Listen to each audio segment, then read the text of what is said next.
We invited two of our regulars for a conversation about all of this.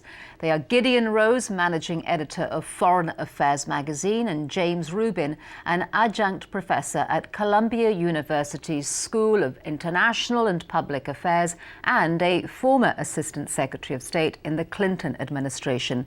They began on the question of whether anything substantive came out of the president's stop in China. I think what came out of the trip, by and large, was that the Chinese and the Americans agreed that these global issues, climate change, nonproliferation, economic recovery, are going to be the centerpiece of U.S.-China relations, rather than the kind of issues that used to be difficult between America and China: human rights, Taiwan, other sort of tensions between the two sides.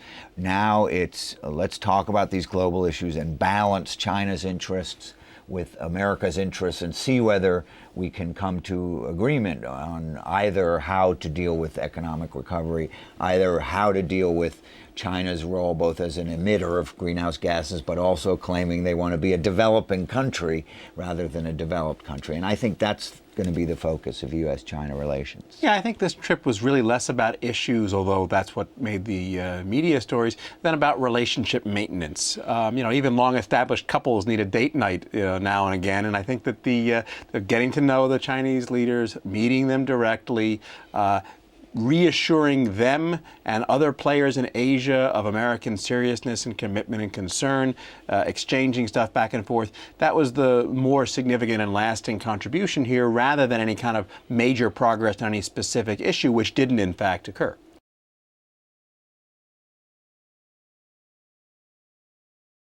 We have to step back and take a look at this in perspective. I mean, China was a horrible major threat to the United States and the world for many years. Then there was a breaking and opening of relations, and they became an ally strategically against the Soviet Union in the later stages of the Cold War, but their regime was still quite difficult and at odds. They've now liberalized and increasingly liberalized their economy and gradually, somewhat, their political system and domestic politics. And they're now one of the key players in the world. And this trip, their significance, they can't be lectured to anymore. And they are increasingly both cooperative players to the United States in global management and leadership, but also a strategic competitor of a certain kind. And I think the frustration for American officials and Americans in general is that things go very slowly with China. If you look back at take one global issue, nonproliferation, it's apparent that in the 80s, China was a terrible proliferator. They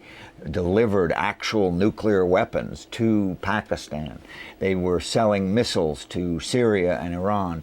But gradually, over these 10-year periods, they've improved their policies, not to a point where they would be part of the Western consensus on proliferation, but to a place where you can see that all this slow, grueling diplomacy has an effect, but the key point is that it's slow. And so for Americans who want to see an instant result, for the West that sees these things in very pragmatic terms, sometimes dealing with the Chinese is extremely frustrating because they are opaque, let's face it, in the way they answer questions at these public events.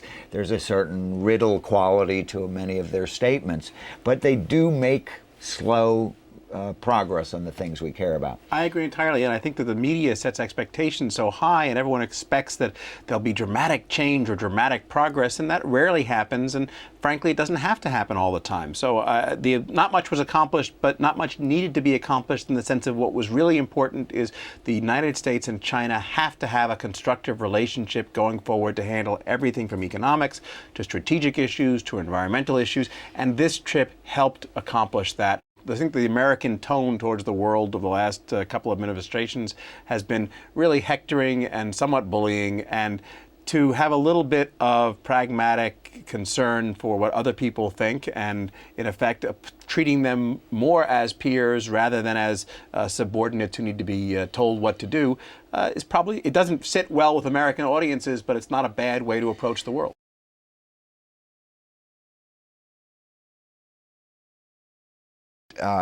Japan reassurance is pretty much job one of every new administration. The Japanese will always feel that somehow, despite our alliance, despite our defense treaty, despite our close relationship, that somehow they are not given their proper due. Sort of like Europe.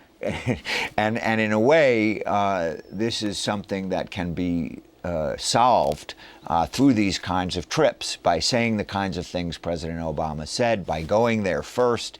This becomes a talking point for the rest of at least the first term of the administration. So you can check that box. On the other hand, there's clearly some new leadership in Japan that has never really we've never really faced before, where there's a reformist Japanese prime minister who has some new ideas about the relative importance of American troops in Japan and where they'll be based and how the decisions will be made.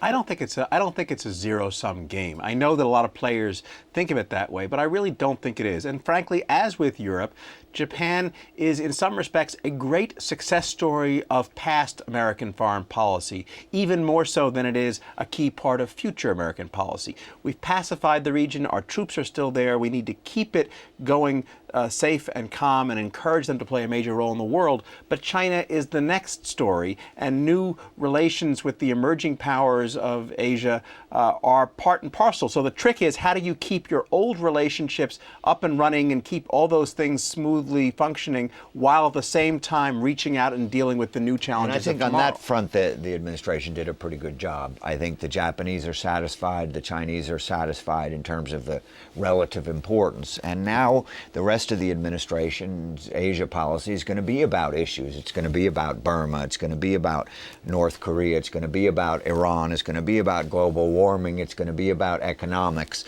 And I think the contours have been set successfully. I'd reverse that priority list and put economics first, second, and maybe even third, in the sense that Burma and even global warming and Iran, these are less important than the establishing of not just improved trade relations within the region and across the regions and more globally, but also keeping the rise of China within bounds, so that China emerges into a well-established international community and minimizing the disruptive consequences of that.